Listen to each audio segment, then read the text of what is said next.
కొన్ని దేశాల్లో ప్రజలు తమ ప్రభుత్వంపై వ్యతిరేకతను చూపిస్తూ చేసిన కొన్ని వింత పనుల గురించి ఈ వీడియోలో తెలుసుకుందాం.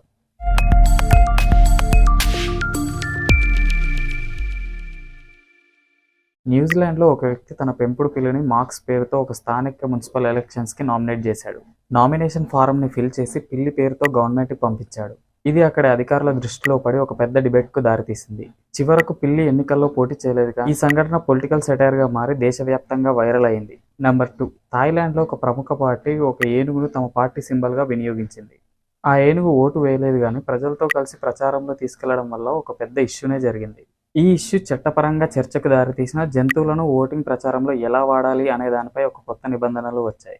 నెంబర్ 3, యుఎస్ఏలోని టెక్సాస్లోని ఒక రైతు తన గాడిదను నగర మేయర్గా నామినేట్ చేశాడు. ఇది 1938లో జరిగిన సంఘటన.